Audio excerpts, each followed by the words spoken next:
እንዴት ዋላችሁ? ጌታ ይመስገን። አሁን የምንከፋፈለው ቅዱስ ቃል እናነባለን። የዛሬው ክፍለ ንባብ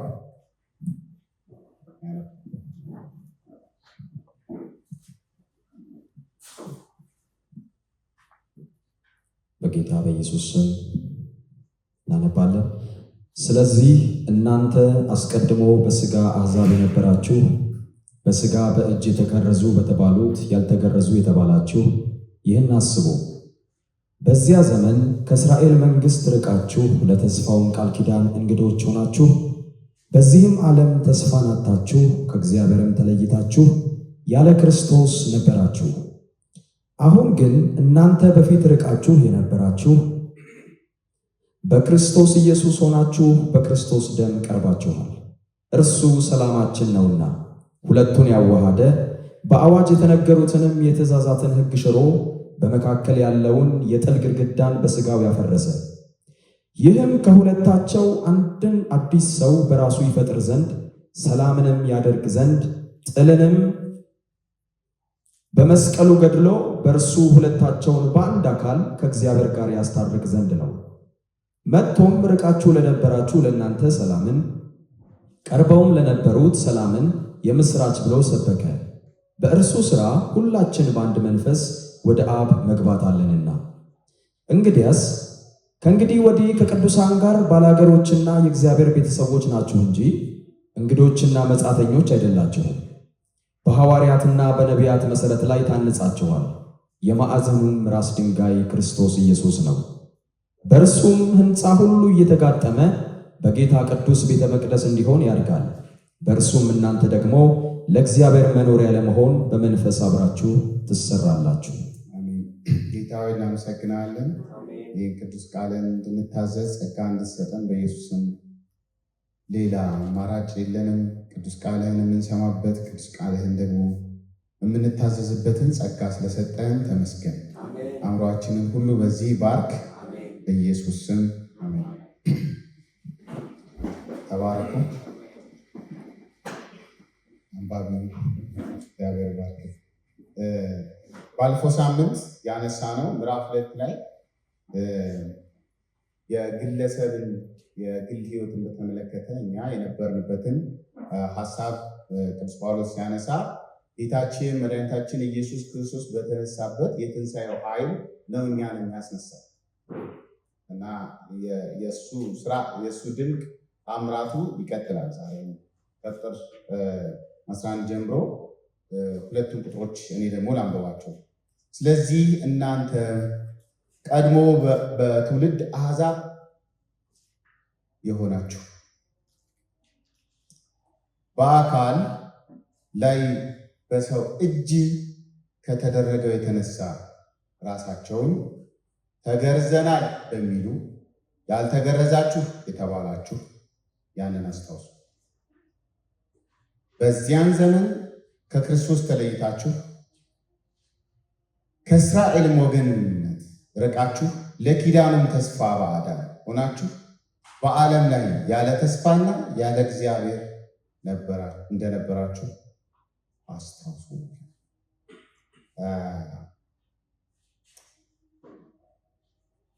ኤፌሶን ታውቃላችሁ፣ በጣም ደስ የሚለው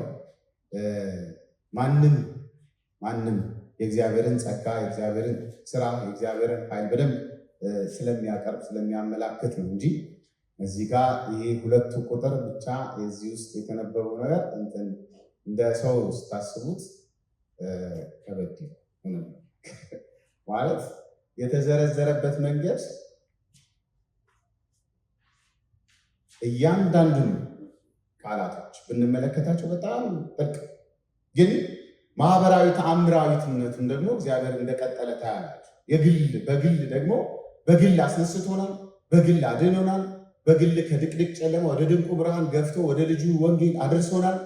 በእኛ ላይ ሲጻረር ሲቃወም ፍቃዱን ሲፈጽም የነበረውን ክፉ ሰብሮት ከራስን ባርነት ነፃ አውጥቶ ለዛ ለቅዱስ ለሆነው ለእሱ ዓለም ከመፈጠሩ በፊት ለነበረው አጀንዳው አርጎናል በዛ ውስጥ እና እዚህ ውስጥ እርቅ ተከናውኗል። አዲስ ተአምር ነው። እርቅ ተከናውኗል። ተአምሩ ደግሞ በማህበረሰብ ውስጥ የነበረ እንደው አንዳንድ ጊዜ ትርጉም ባለው መልኩ የተለየ ነው፣ የተደነገገ ነው። በኋላ አነሳቸዋለሁ አንዳንድ ሀሳቦች እንዴት አድርገው እነሱ እኛን የሚያዩበት መነጽር፣ እኛን የሚመለከቱበት መነጽር፣ ሌላውን ዓለም የሚያዩበት መነጽር በጣም ከባድ። በእርግጥ እስካሁንም ብዙ አይነት መንገድ ሰው አለቀው ያው በዚህ አይነት መንገድ ውስጥ የመታየት እድል ይኖረናል። ግን የእኛ ማንነት አሁን ሌላ ዝርያ፣ ሌላ ስፒሺስ፣ ሌላ በቃ በሌላ አይደንቲቲ ውስጥ እንደ እግዚአብሔር እንደ አረገን ሳስብ እገረማለሁ። አይሁድን አምጥቶ አሕዛብ ውስጥ ቢከት ጥሩ አልነበረ። አሕዛብን ወስዶ አይሁድ ውስጥ ከቶ ቢያሟላን ጥሩ አልነበረ። ሁለታችንንም ጥቅም አልባ አድርጎ አንድ አዲስ ሰው ነው እና በዚህ ተስፋ በጣም ደስ ይላል እንጂ እነሱ ላይ ብንጨመር ኖሮ እናንተ እኮ ሰው አልነበራችሁም። በተለያየ ቦታ የተለያየ እንትኖች አሉ ስለ ሰው የሚከፋፈሉበት እንደው በሰለጠነው ዓለም ውስጥ ለምሳሌ ፐርሰን ሁድን ሂውማን ቢንግ ይለያያል።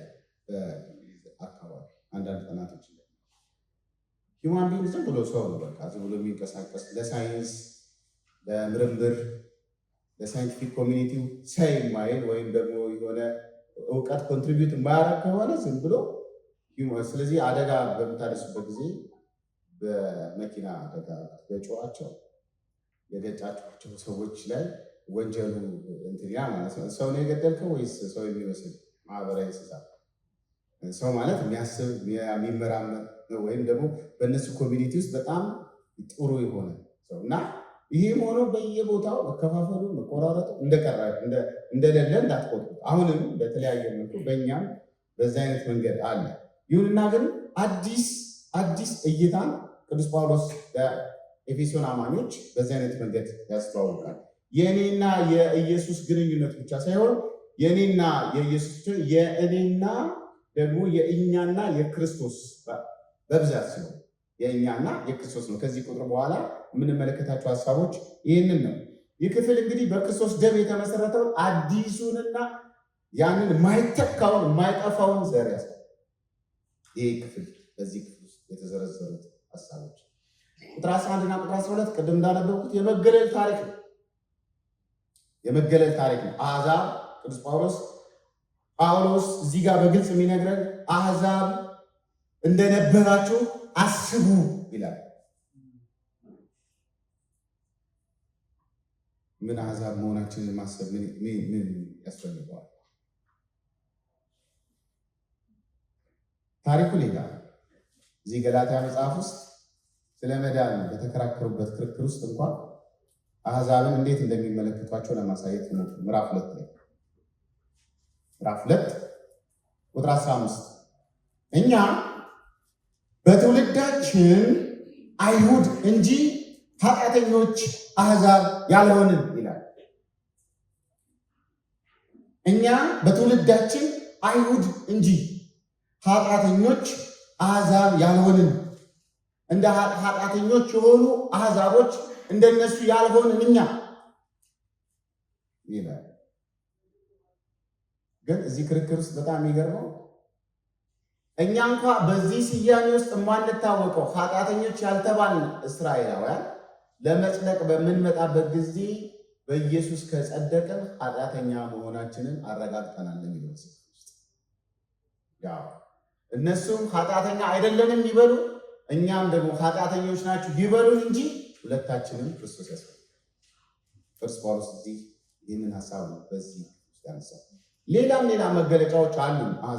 አሕዛብነት በጣም ብዙነት አሕዛብ ማለት በታሪክ ውስጥ በኪዳን ውስጥ መገፋት እና በእግዚአብሔር በረከት ከጥበቃ ውጭ መሆን እና 10ቱ ትእዛዛት ራሱ ሲሰጥ 10ቱ ትእዛዛት ሲሰጥ ዊዝን ጁዊሽ ኮሚኒቲ ነበር ሲሰራ የነበረው። አትግደል፣ ማን አይሁዳዊ የሆነ አይሁዳዊ የሆነ ሌላ ሰው ሲገድል ችግር አለ። እንደውም እንደ ጠላት እንደመበቀል ነው የሚቆጠረው። ጣዖት የሚያመልኩት እስራኤላውያን ጣዖት እንዳያመልኩት አዘዋል። አሕዛብ ግን ጣዖት በየአይነቱ ነበር። ሕጉ እኛን ያገለለ ነበር። ተስፋው እኛን ያገለለ ነበር። የእስራኤል የኪዳን ስምምነቱ የእስራኤል እዛ ስምምነት ውስጥ እኛ ስላልነበር በጣም ስታዩት በብዙ አይነት መንገድ 1፣ 5፣ 6 በረከቶች የጎደሉ እና እናንተ ቀድሞ አሕዛብ የሆናችሁ ያልተገረዛችሁ ማለት በነገራችን ኖርማል ንግግር አለ። ስድብ ነው ለነሱ። ታውቃላችሁ ዳዊት ከጎልያድ ጋር እዚህ ይላችኋል አይደል? አንዱ የሰደበው ያልተገረዘ አይደል? ሸለፈታ ያልተገረዘ እግዚአብሔርን ቅዱስ ሕዝብ የሚገዳደር ይሄ ተረገመ። ይህንን እርግማን እኛ ወደን አላመጣነው። በታሪክ አጋጣሚ በኤደን ገነት በተሰራው በአንድ ጥያቄ ያንን ጥያቄ በተገቢ መንገድ ባለመመለስ በሰው ልጆች ሕይወት ውስጥ ኃጢአት ገባ፣ ሞት ገባ። ያለመታዘዝ እየሰፋ መጥቶ ምዕራፍ 6 ውስጥ ዘሩ እንዳይመጣ እንቅፋት ሆነ። የሚታየውን ዓለም አጠፋ እግዚአብሔር። ምዕራፍ 9 ምዕራፍ 10 ምዕራፍ 11 ላይ አሕዛብ ተሰብስበው እግዚአብሔር ተበተኑ ሲል አሕዛብ ደግሞ ተሰብስበው በአንድ ላይ መታሰቢያ እናቆማሉ። የእግዚአብሔርን ግልጽ ትእዛዝ ስለጣሱ ቋንቋቸው እንደበላለቀ በተናቸው፣ ርስታቸውን ለያየ። የዘዳግም መጽሐፍ ስሙ የሚነገር 32 ውስጥ ዘዳግም ምዕራፍ 32 ውስጥ እግዚአብሔር አምላክ ልዑል አምላክ የርስቱን በለየ ጊዜ ለአሕዛብ ርስቱን ሁሉ በየድርሻቸው ባከፋፈለ ጊዜ 70ውን እስራኤል ነገድ ሳይሆን ከ70ው ዝም ብሎ የሶስቱ የእንትና ልጆች ማለት እነዚህ 70ዎቹ ቁጥሮች ምናልባት በሌላ ጊዜ ካላጠናው ካላብራራሁት ዝም ብዬ እግረ መንገድ ይነትቶል።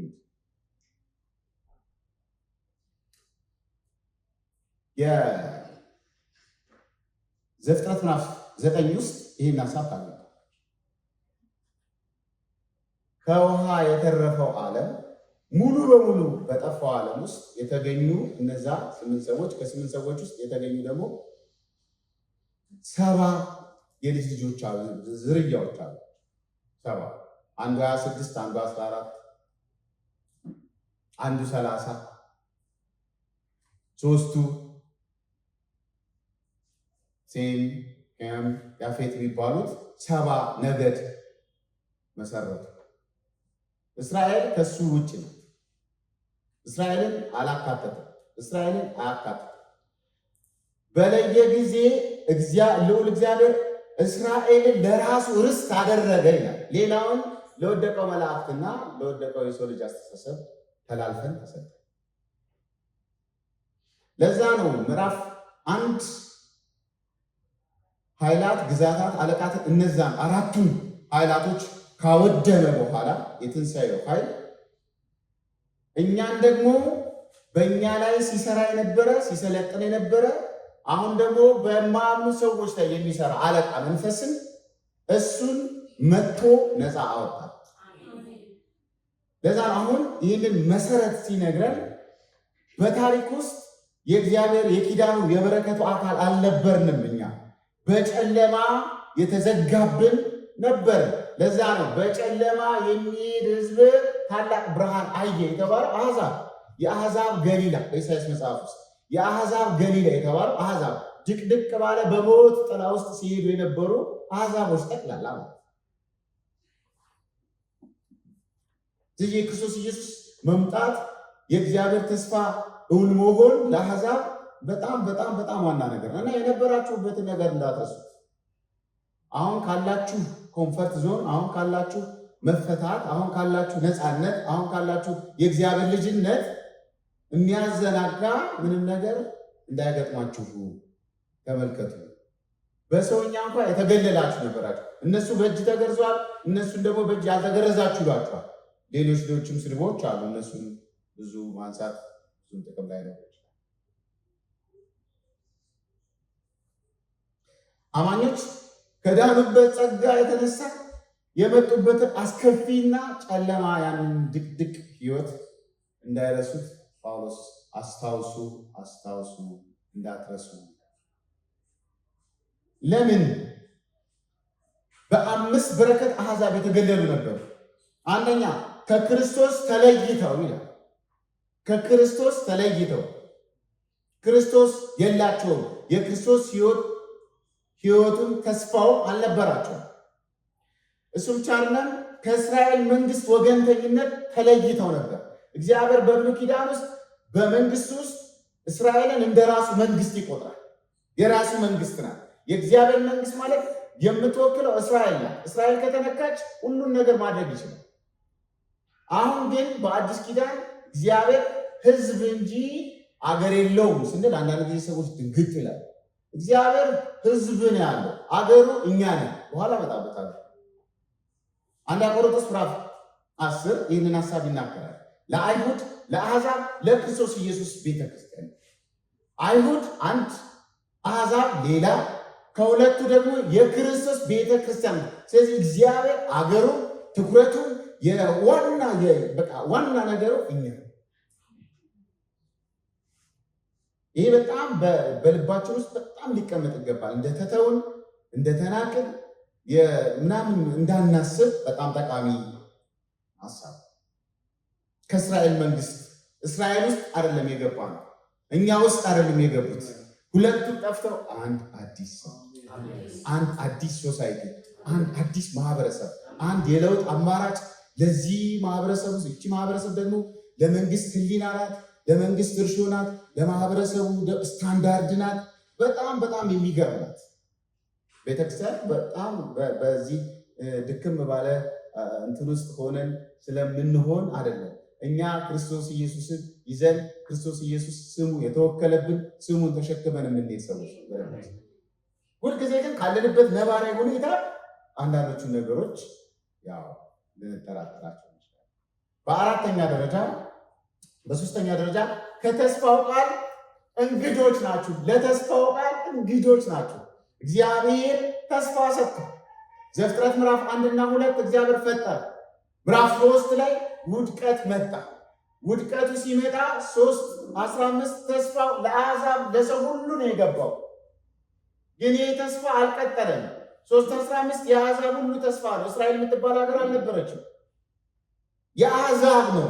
ከዘፍጥረት 9 እስከ ዘፍጥረት ምዕራፍ 10-11 ድረስ አሕዛብ ጠቅላላ ነው በአንድ ላይ የሚታየው። ከዛ በኋላ የተስፋውን ቃል አሸከመው፣ ኤክስፔንድ አድርጎ ለአብርሃም መረጠ። ለዛ ነው በተመረጥክ ጊዜ አስተውል እስኪ፣ አባትህ ማን ነው? እናትህ ማን ናት? ዝርያስ ምንድን ነው? እኔ ከአንተ ጋር ኪዳን ሳረግ እኮ ጣዖት አምላክ ያልነበርክም ወይ ይለዋል። እና ይህንን ተስፋ በእኛ እንዲቀጥል አልተደረገም ነበር። ከተስፋ ውጭ ነበር። ተስፋ ቢስ ነበር። ተቀበዝባዥ ነበር። መንግስት አልነበረም።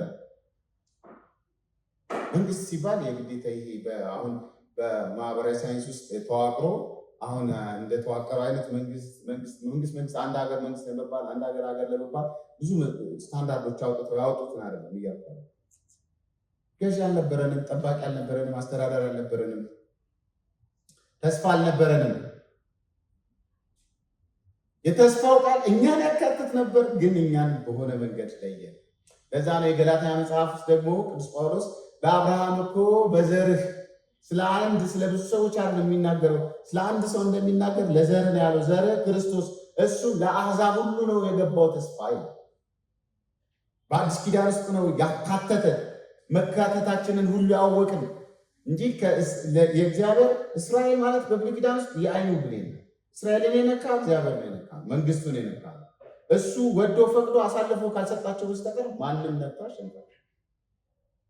አሁን ግን እግዚአብሔር አሕዛብም አይደለም አይሁድም አይደለም፣ ትኩረቱ የክርስቶስ ቤተክርስቲያን።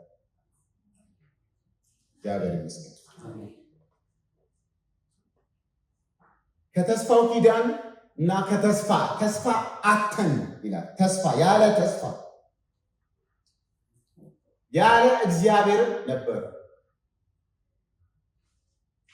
ያለ እግዚአብሔር ነበር።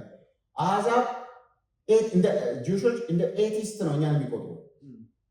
ለምን? እውነተኛው አምላክ እኛ አናውቅም። እኛ ብዙ ነው አማልክቶቻችን። ስለዚህ ብዙ ስለሆኑ አሕዛብ ትክክለኛ አምላክ የለውም።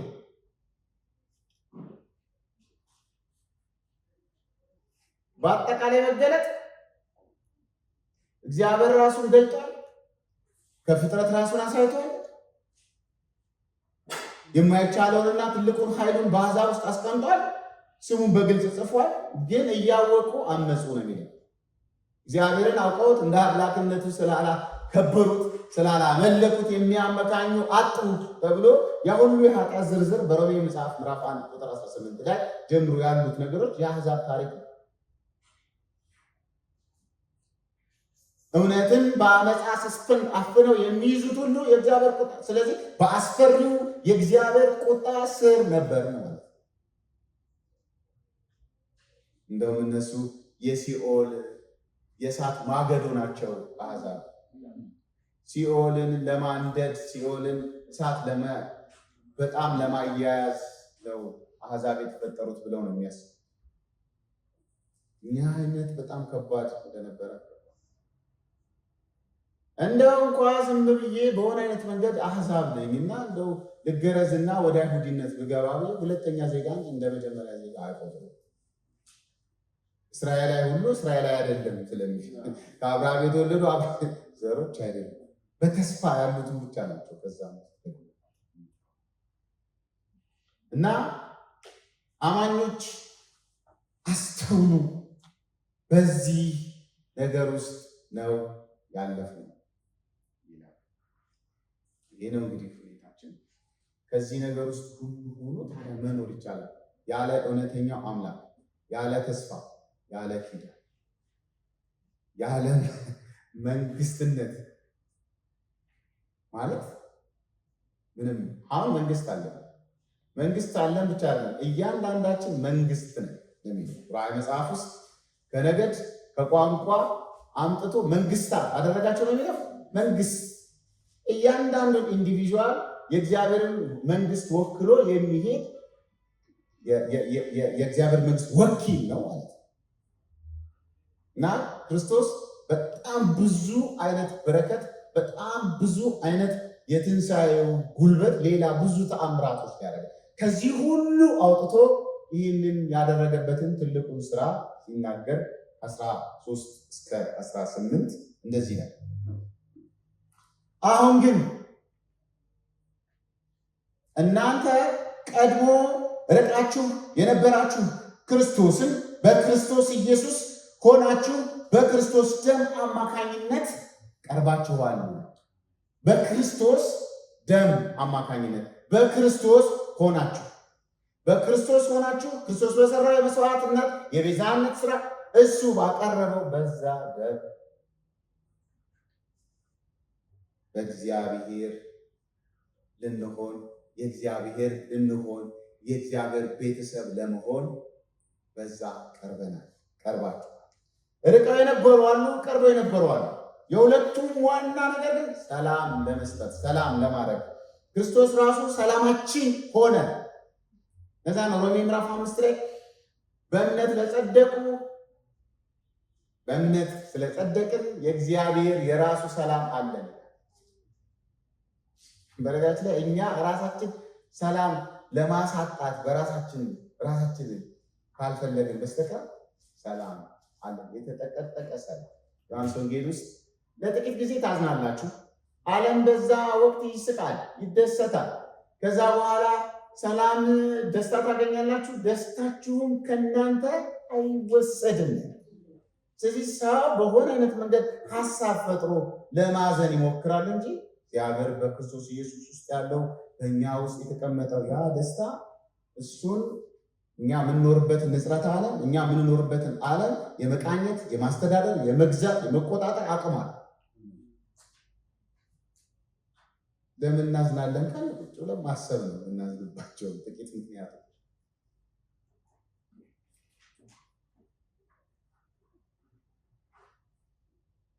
ይህ የሆነበት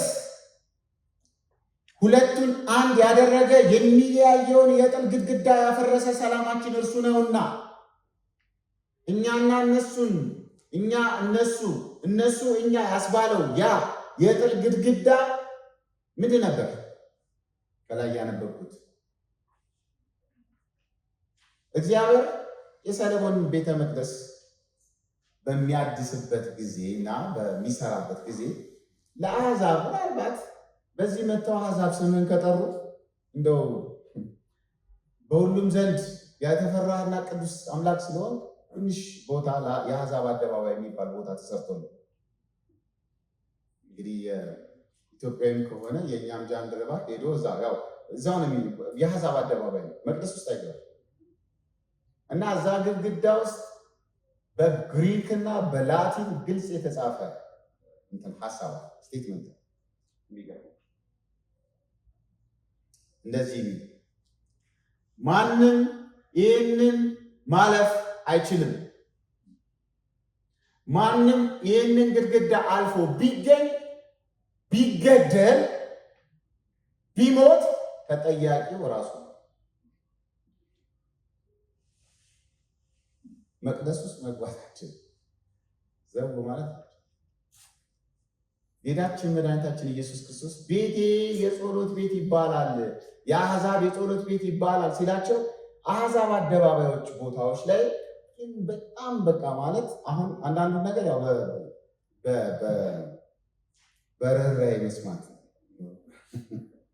በርህራሄ መስማት ይኖርብናል።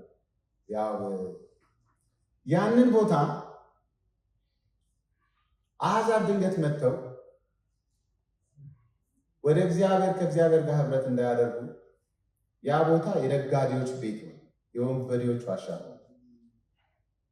በግ ይሸጡበታል፣ የተለያየ መስማት ነው። ስለዚህ አሕዛብ ኃጢአቱን ለማሰረይ ወይም ሌላው ከዛው ከቤተ መቅደስ እየወጡ በቃ ብዙ ንግድ ነው እና ገለባበጠ ምን ሲል መቅደሱ ሲል ውስጥ ገብቶ አለ። ውስጥማ እንኳን እስራኤላዊ ሌዋዊም ራሱ ባሮታ እንዴ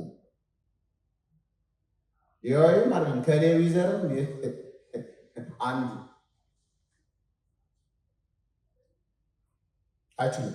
ያቺን ቦታ ምን እንበላት? በጥሩ ቋንቋ ምን እንበላት? ያቺን ቦታ ቀኝነት እንበላት፣ እንቆል እንበላት። እኛ መተን እንዳናርፍ ያቺን ቦታ ራሱ ከዛ ቦታ ሲያሸሹ እግዚአብሔርን በዛ ድንኳን እንዳንገናኝ ከዛች ቦታ ላይ አድርገው እንደነበረ ጌታ ኢየሱስም ገረፋቸው፣ ገለበጠ። ከዛ ቤቴ የጸሎት ቤት ይባላል፣ እናንተ ግን የወንበዴዎች ዋሻ አደረጋችሁት፣ የንግድ ቤት አደረጋችሁት ሲባል ያቺ የአሕዛብ አደባባይ ያቺ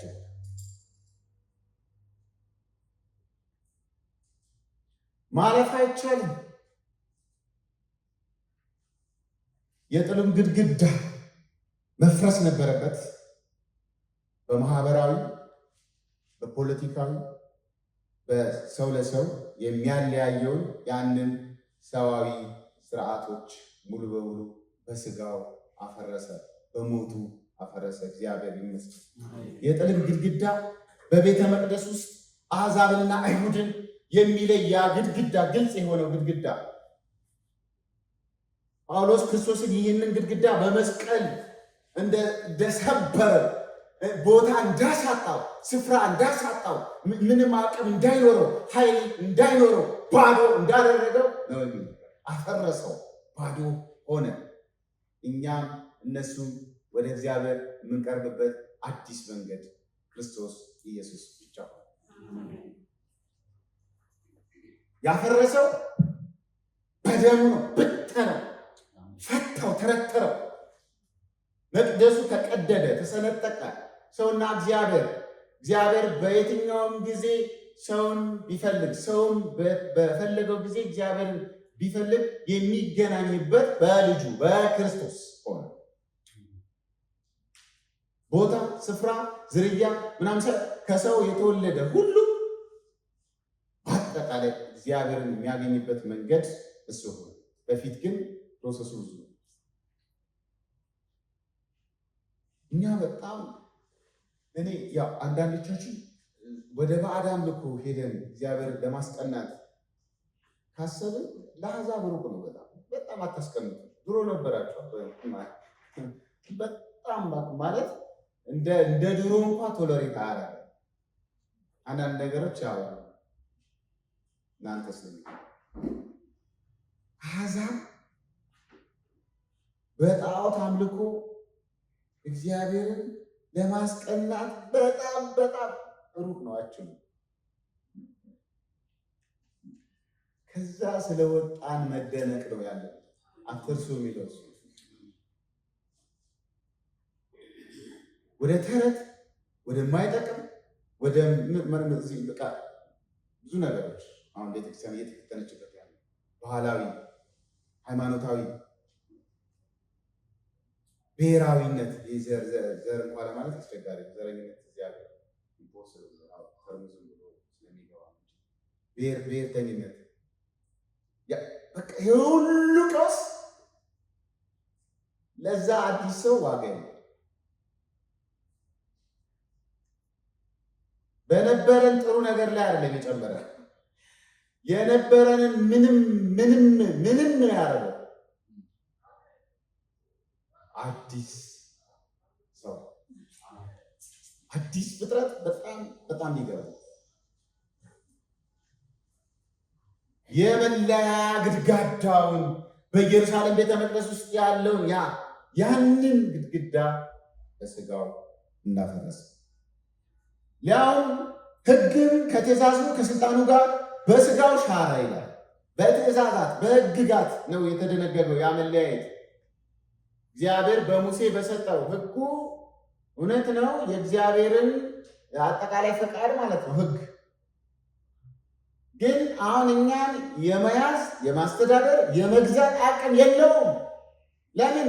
እኛ በአዲስ ፍጥረት የመንፈስ ቅዱስ በውስጣችን ስለሚኖር አዳዲስ ሕግ የክርስቶስ ሕግ የፍቅር ሕግ እየተባለ ተተክቷል። ሕጉን እግዚአብሔር ያንን አድርግ አታድርግ የሚለውን ሳይሆን ብቻ በጣም ብዙ ኮማንድመንቶች አሉ በአዲስ ኪዳን ውስጥ። በነገራችን በብሉይ ኪዳን ብቻ አለ ሕግ ውስጥ ከነባባራ 600 ምናምን ነው። በዛ እነዚህ አንዲቷንም ለመፈጸም በጣም አንችልም እኛ እንኳን እኛ እነሱ በዛን ጊዜ የነበሩት የሕጉ ሰዎች ማለት ነው። የኪዳኑ ሰዎች የተስፋው ሰዎች እኛ ወገኞች ነን። አንዳንድ ጊዜ የሙሴ ታቦት በእኛ ጋር ምን አገባን? አይ ከመረገ ምን አለ እኛን አገለለ። እኛን እኮ የመለያ ምልክታችን እኮ ነው በነገራችን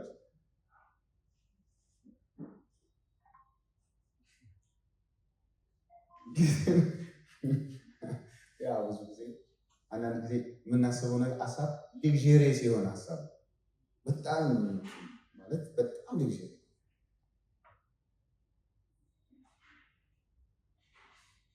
ኪዳን አልባ ተስፋ አልባ እግዚአብሔር አልባ ክርስቶስ አልባ መንግስት አልባ ነበር። ዝም ብሎ በቃ አጋንንት እንደፈለገ እያዞረ የፈለገውን ነገር የሚያሰራበት አስታውሱ። አንዳንድ ጊዜ የተመጣጠነ ቦታ ላይ ስንሆን ወደ እግዚአብሔር ስንጠጋ ያምረናል። የኋላ ነገር ብዙ ጊዜ ያምራል፣ ደስ ይላል። ልምድም ስለሆነ የቆሮንቶስ ሰዎች ችግራቸው ትልቁ ችግራቸው አሁን የመጣውን ህይወትና በፊት ትተውት የነበረውን ዓለም የመምረጥና የማድረግና ያለማድረግ ነበር ትልቁ ችግራቸው። በቃ ቤተ መቅደስ ውስጥ የተለያየ ስርዓት ውስጥ እግዚአብሔርን ለማስቀናት እንዳታስቡት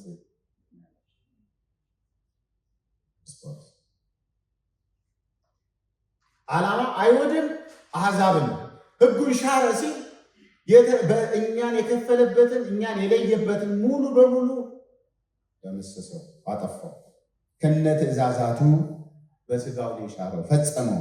ኢየሱስ የሕግ ሁሉ ሙላትና ፍጻሜ ስለሆነ እኛ በሱ ስለሆነ አሁን ሁሉ ሕጉን በእሱ ስለሆንን እኛ ሕጉን እንፈጽመዋል። ከሱ በተሻለ ከብሉይ ኪዳኑ ሕግ በተሻለ እኛ የመንፈስ ቅዱስ አዲሱን ትልቁን ስታንዳርድ የመኖር የመፈጸም አቅም አላት የአሁኗ ቤተክርስቲያን ወይም አዲሱ ሰው። ይህ ስለማይገባ ነው ብዙ ጊዜ በእምነት እንድናለን፣ በሕግ ለመኖር እንፍጨረጨራለን። በሕግ ለመኖር ስለዚህ ነፃ ያልወጣን ነፃዎች የሆነን ሁልጊዜ ስንፍጨረጨር ነው። በልባችን ደግሞ ሰልፍ-ራይቸስነስ ብቅ ይላል። ፖስት እናደርጋለን፣ እንተብታለን፣ የሆነ ነገር እናስባለን። በእኛ ውስጥ የሆነ ነገር እግዚአብሔር እንዲያደርግ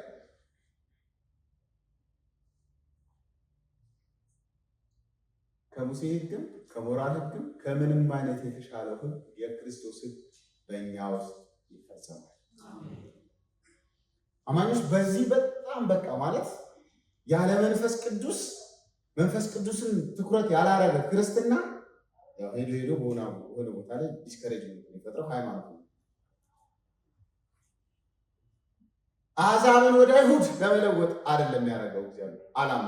አይሁድን ወደ አሕዛብ አይደለም ለመለወጥ አይደለም፣ ለመቀላቀል አይደለም፣ ለማደባለቅ አይደለም። አንድ አዲስ ሰው በዚህ አዲስ ሰው ውስጥ ፍጹም በባህሪው ፍጹም አዲስ የሆነ በጣም አዲስ የሆነ እኛ ስላላሳደግ ነው በእኛ ውስጥ የነበረውን ያንን ቅዱስ ዘር በእኛ ውስጥ እንዳያድግ ብዙ ጊዜ በተለያየ ነገር ስለምንሸፋፍነው እንጂ ያ ቢያድግ ኖሮ ለዚህ ክፉ ዓለም በጨለማ ዓለም ውስጥ ለሚኖሩ ትውልዶች እንደ ከዋክብት ነበር የምናበራው። እኛ አድርጎ የተባልነውን ትተን አታድርጎ የተባልነውን ነገር ለማድረግ ነው።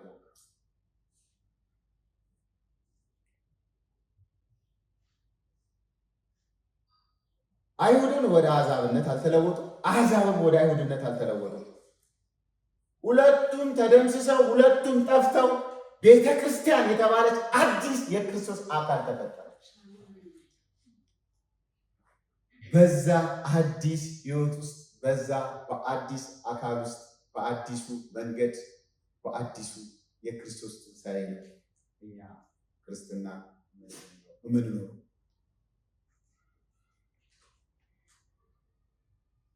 ዓላማው ሁለቱን አንድ አዲስ ሰው በራሱ አካል ነው፣ በራሱ ሥጋ ነው የፈጠረ፣ በሞቱ ነው የፈጠረ፣ ሰላም ለማድረግ ጥልን በገደለበት በመስቀሉ ሁለቱንም በዚህ በአንድ አካል ከእግዚአብሔር ጋር አስታረቀ። ከዛስ መጥቶም ርቀው ለነበሩ ለእናንተ ቀርበውም ለነበሩት ለነርሱ ሰላምን ሰበከ። ሰላም አልባ ተስፋ ነበር የያዙት። በዛ ነው ስለ ዕረፍት ዕብራውያን ጸሐፊ ሲናገር ሙሴ አሳርፏቸው ነበር፣ አላሳረፈም። ኢያሱ አሳርፏቸው ነበር፣ አላሳረፈም። ዳዊት አሳርፏቸው ነበር፣ አላሳረፈም። ታዲያ ስለ የትኛው ዕረፍት ነው የሚሉት? በከነዓን ገብተው ከነዓን ስትገቡ ታርፋላችሁ፣ አላረፉም። የእግዚአብሔር ዕረፍት ቀርቶለታል። እግዚአብሔር ከስራው እንዳረፈ በክርስቶስ ኢየሱስ ያመነ አርፏል ለሚለው መሰረት ሌላ ዕረፍት አይደለም ገና የምንጠብቀው። አርፏል ግን ተፈጽሟል ነው ኦልሬዲ ናት። አዎ ሆነናል። ደግሞ በሙላት በዛ በዘላለም ነው። ከቁጥር 19 እስከ 22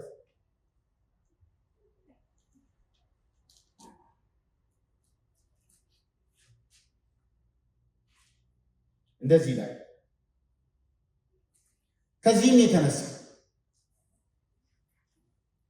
እናንተ ከቅዱሳን ጋር የአንድ አገር ዜጋ የእግዚአብሔር ቤተሰብ አባል ናችሁ እንጂ ከእንግዲህ ምጽአተኞች እንግዶች አይደላችሁ።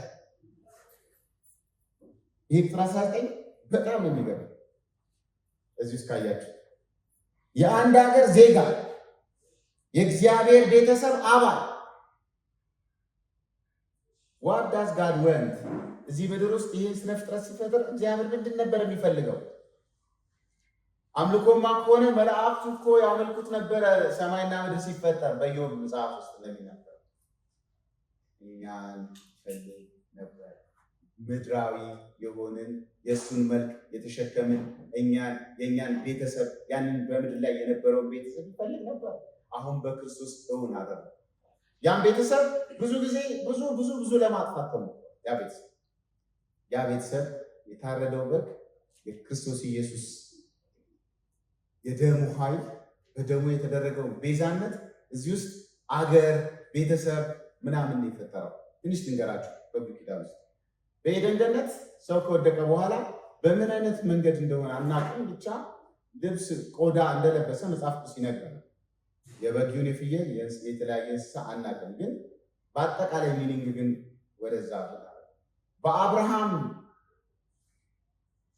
መስዋዕትነት የተገለጠው ያ በግ አብርሃምንና ቤተሰቡን አድኗል አይደል? በግብፅ የነበረው ያ በግ የበግ ደም በመቃኑ ላይ በየጉበኑ ላይ ሲደረግ የነበረው ማንን አድኗል? እንደ አገር ማንን አድኗል? አገርን አድኗል። ማን የምትባል አገር? እስራኤልን፣ ነገድን አድኗል። እስራኤላውያንን ጠቅላላ አድኗል። ከቤተሰብ አደገና ወዴት ሄደ? ወደ አገርን አድኗል። እስራኤል የምትባለዋን ነገድ አድኗል። ዮሐንስ ወንጌል ምዕራፍ 1 ቁጥር 29 ላይ የዓለምን ኃጢአት የሚያስወግድ የእግዚአብሔር በግ ልጁ የኢየሱስ ክርስቶስ ደም ደግሞ የዓለምን ሁሉ ማለት። ስለዚህ በጣም መጥበብ፣ በጣም ማነስ፣ በጣም እንትን መሆን ጥሩ አይደለም ይልና ከዚህ የተነሳ ሁላችን በእርሱ አማካኝነት በቅዱሱ መንፈስ አማካኝነት ወደ አብ የምንቀርብበት አንዱ መንገድ ይሄ ነው ብሎ ከዚህ የተነሳ ከቅዱሳን ጋር የአንድ ሀገር ዜጋ ናችሁ፣ ባላገሮች፣ ሲቲዝንስ፣ የእግዚአብሔር መንግስት ዜጎች ሆነንኛ። እግዚአብሔር ይመስገን። መንግስት አልነበረንም፣ ተስፋ አልነበረንም፣ ኪዳን አልነበረንም፣ እሱ ብቻ አምላክም አልነበረንም፣ ክርስቶስም አልነበረንም፣ ምንም አልነበረንም፣ አልተገረዝንም። ወይም ለኪዳኑ ምልክት ይሆን ዘንድ ግርዛት የእሱ ምልክት እንኳን በእኛ ላይ አልነበረም።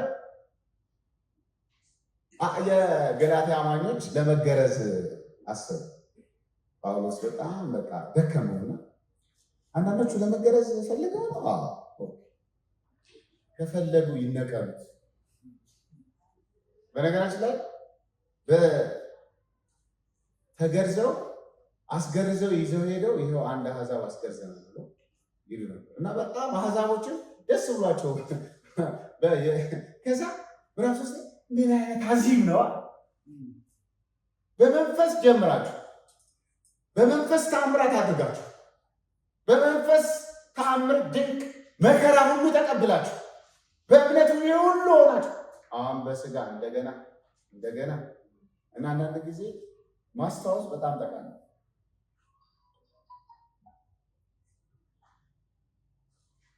የሰማያዊ መንግስት ዜጎች አደረገን። ሌላው የእግዚአብሔር ቤተሰብ ጋድስ ፋሚሊ ሆንን። እዛም ለዘላለም የምንኖረው በሩ አይዘጋም። ጠባቂ አያስፈልገውም። ለምን? ባር በዛ የለም። አጋንንት፣ ሰይጣን፣ እባብ፣ ዘንዶ ሰዎች ሲያስት የነበረው ኃጢአት፣ ይህ እኛ ኃጢአት እንኳ በዛ መስራት አንችልም። የለም፣ አሳች የለም። በዛ ለዘላለም እንድንኖር በእግዚአብሔር ቤተሰብ ውስጥ ተመረጥን። ቅዱሳን ተስፋችን ይሄ ነው። በነገራችን ይህንን በጣም አሰባለሁ። ምንም ነገር እዚህ ብናገኝ ምንም ነው የሚሆነው። ከምንነቱ ደግሞ ባለፈ ነው።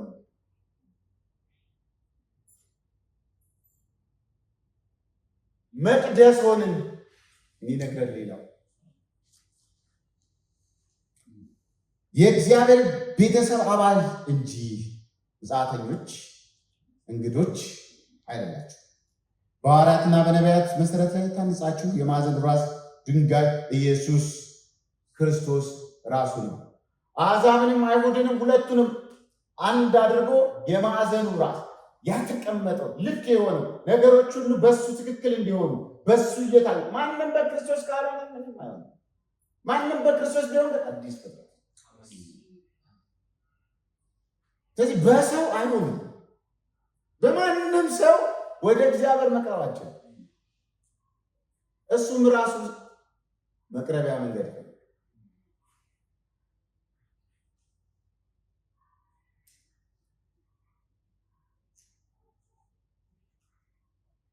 በእርሱም በክርስቶስ ሕንፃ ሁሉ አንድ ላይ ተገጣጥሞ ሕንፃ ሁሉ ብዙ ሕንፃዎች አሉ። አንድ ትንሽ ሎካል ቸርቾች ማለት ነው። በነገራችን በኋላ ስለ አጠቃላይ ቤተክርስቲያን ያነሳል። በየአጥቢያው በየቦታው የምትገኘው ቤተክርስቲያን ጠቅላላ ግን ተገጣጥማ በጌታ ቤተ መቅደስ እንዲሆኑ ቤተ መቅደስ እንድንሆን የእግዚአብሔር የማደሪያው ቦታ ሆነን እኛ በፊት ቦታ ነው የከለከሉን። በፊት ቦታ ያ የእግዚአብሔር ቤት ተብሎ አሕዛብ መጥተው የአሕዛብ አደባባይ ያቺ ብዙ ኪሎ ሜትር ሄደው ለፍተው ኢየሩሳሌም ሳይሳለም በግ እየሸጡባቸው ይመለሳሉ። አሁን ግን ራሱ ቦታ አይደለም፣ ሁኔታ አይደለም፣ ቤት አይደለም፣ ቁስ አይደለም፣ በእኛ እግዚአብሔር አደረ። እግዚአብሔር ቤታችን የሚለው ለዛ ነው። በነገራችን መጽሐፍ እግዚአብሔር ቤታችን ነው። እሱ የኛ ቤት ነው። እኛም ለሱ ቤት ለመሆን ባደሪያ ለመሆን ይሰራል። አዲስ ኪዳን እውነት የሰለሞን ቤተ መቅደስ ተሰርቶ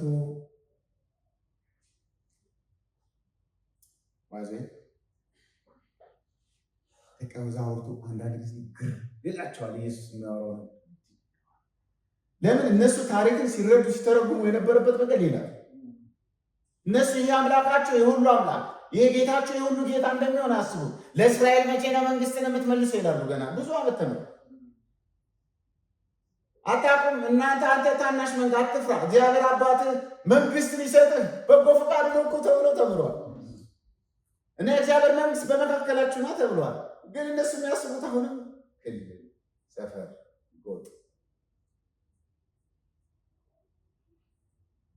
ይህ ራሱ መንፈስ ቅዱስ በእኛ ውስጥ ሆኖ የሚሰራው እንጂ እኛ ለእግዚአብሔር እንሰራለን ነገር አይገባንም። እናንተ ደግሞ እግዚአብሔር በመንፈሱ የሚኖርበት ማደሪያ ትሆኑ ዘንድ አብራችሁ እየተገነባችሁ ነው። የኤፌሶን ሰዎች መንፈስ ቅዱስ ሚናው በአማኞች ውስጥ በአንድ አማኝ ውስጥ መንፈስ ቅዱስ መታተሙ ለአንድነት ዋስትና ነው። ለዛ ነው ምዕራፍ 1 ላይ መንፈስ ቅዱስ አተመን ሲል የእግዚአብሔር ነን፣ የእግዚአብሔር ሆንን፣ የእሱ ንብረት ነን እና ማን ሊነካል? በጣም ደክመን እኛን አጋንንት ማሸነፋችን። ይሄ በጣም የተረጋገጠ ያለቀ ድል እንዲህ ምስላችሁ ደግሞ እንዳተኙ ጦርነት ውስጥ ነን፣ እንዋጋለን፣ የምንዋጋው ሌላው ለመውረስ አይደለም፣ የወረስነውን ለማሸነፍ አይደለም። ድሉ ተጠናቋል። ያለቀ የተጠናቀቀ የምንዋጋው ሌሎቹን ለመበዝበዝ። ቤተክርስቲያን ወራሪ ናት። ቤተክርስቲያን ተጠቂ አይደለችም፣ የምትወር ናት። ከጨለማ ኃይል እየተናጠቀች ብዙ ነፍሳትን ወደ እግዚአብሔር መንግስት የምትሞላ ወደዚህ መቅደስ ውስጥ የምትሞላ ናት። እግዚአብሔር ይመስገን።